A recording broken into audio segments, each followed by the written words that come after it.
Is allowed to speak on issues or items not scheduled for discussion on the agenda, which includes the budget. Comments should be limited to issues and items germane to the business of the governing body. The commission will not discuss or debate these items, nor will the commission make decisions on items presented during this time. Members of the public will be limited to 3 minutes for comments. John, go ahead.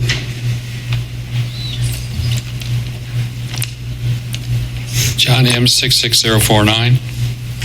This is not on the budget. It's about your process. I'm all for what you discussed. I thought that was a good discussion. You ought to be playing those trade-off games. You ought to think of it as, if it's based on balancing act, that's great, except you have to include payroll, which wasn't available to those of us who did balancing act. But basically, you're playing the same. I was able to pay for the... That's pretty close to talking about the budget, John. Oh, okay, fine. Anyway, I'm all for you all doing that. Okay. I'm going to make a comment about balancing act, though. It was even said by staff here that the balancing act, the variety of data you got in the balancing act did not fully respect the variety of information that's available in the community. That's because you didn't get enough people to respond to balancing act. So you need to keep in mind the statistical validity when you look at the rating scales that they all provided you in that data. But I thought the conversation was great, so thank you very much. Thank you. Okay, Eric Hyde.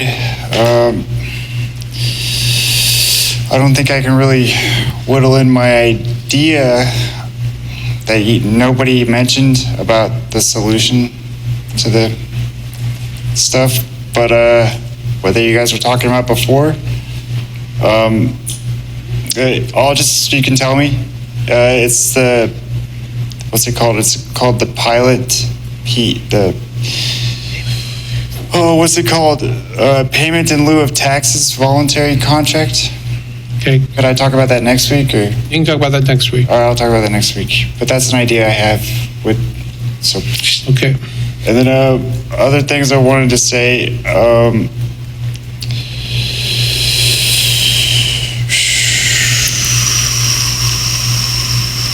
All right, so I saw some kind of tension up there.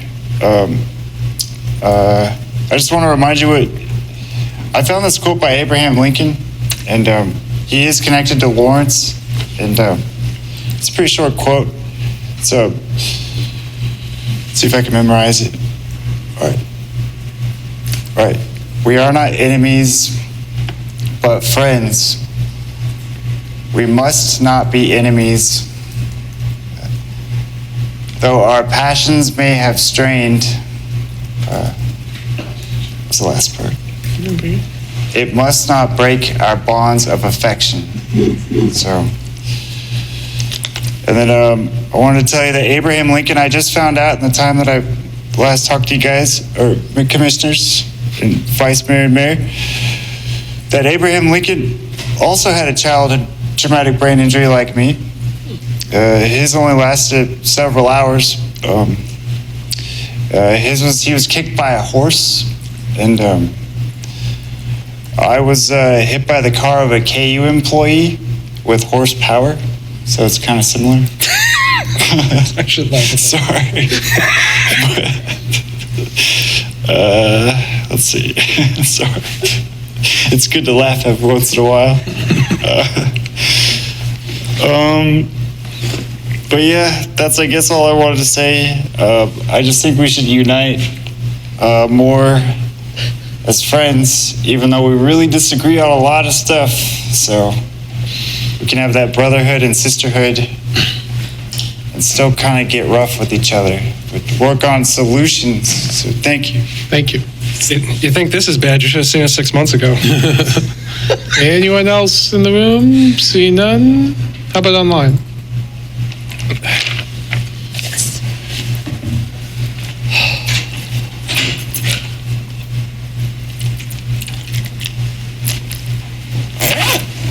Hello, can you hear me?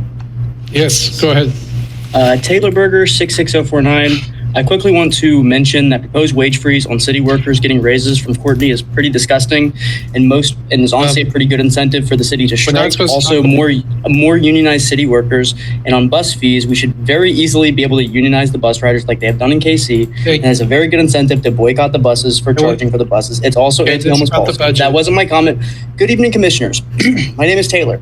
I'm here as a volunteer of Friends of John Brown. For more than 2 months, our volunteers have been responding to the summer's extreme heat because people living outside can't wait for bureaucracy to catch up.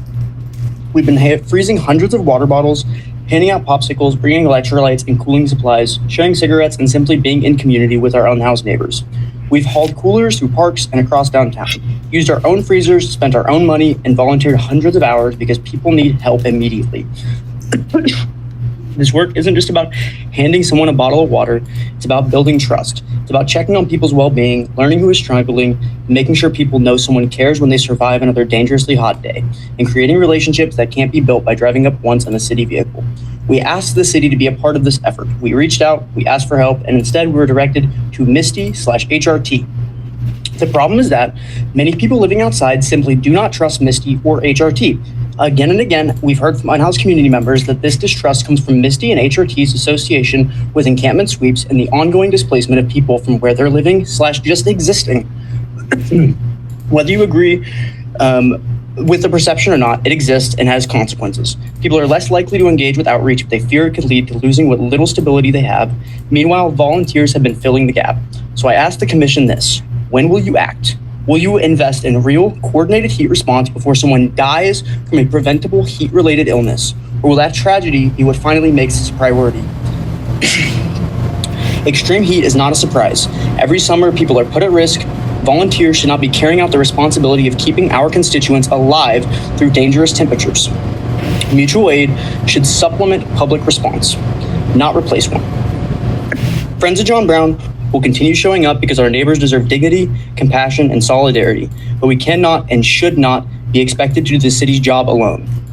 Please tell this community what your plan is, when it will be implemented, and how you intend to ensure that no one is left to suffer or die because they couldn't access something as basic as water, shade, and trusted outreach. Thank you. Thank you. One more.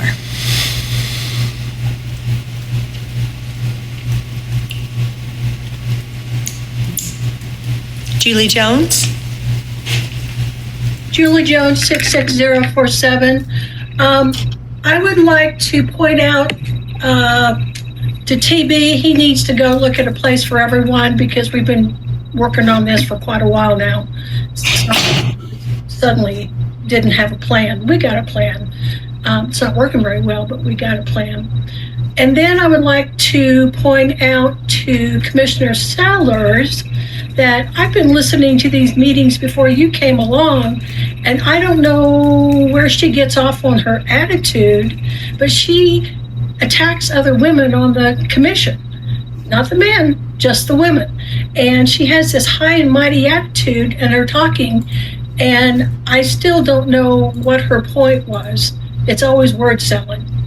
And then the final thing I'd like to say is I'm really looking forward to the day we have a cell phone ban here in this city where people are not allowed to be texting and driving.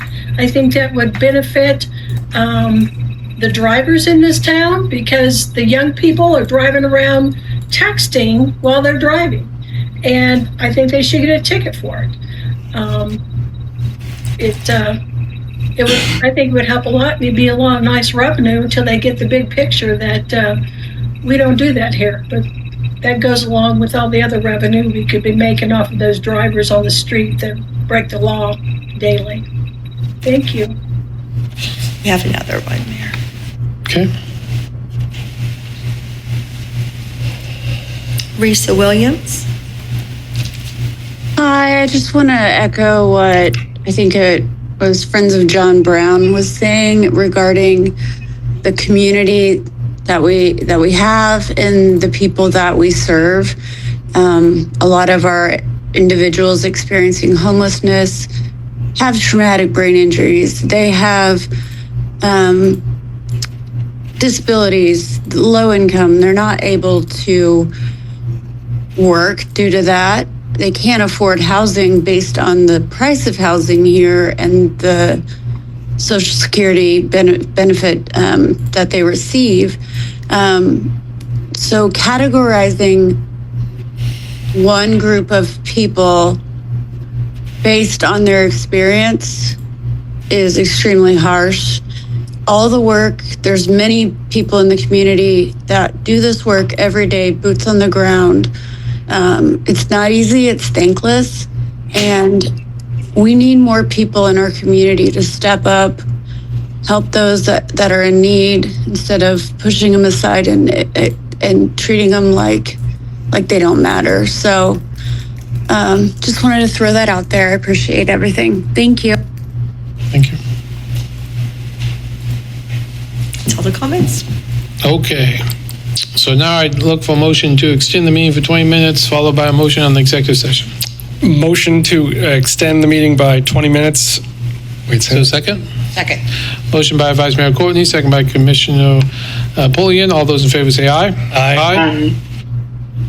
Passes 5-0. Now motion in executive session. Motion to recess into executive session for approximately 20 minutes to discuss employer-employee negotiations pursuant to the employer-employee negotiations exemption as set forth in KSA 754319B3. The justification for the executive session is to keep employer-employee negotiation matters confidential at this time. The City Commission will resume its regular meeting in the City Commission room at 11:42 after the executive session is concluded. So second. Do math. Motion by Vice Mayor Courtney, second by Commissioner Devereaux. All those in favor say aye. Aye. Opposed? Passes 5-0. 4-0. She has it, and I think Zach, I asked Brandon, asked Zach to get it going, so. Let me know if anybody has issues.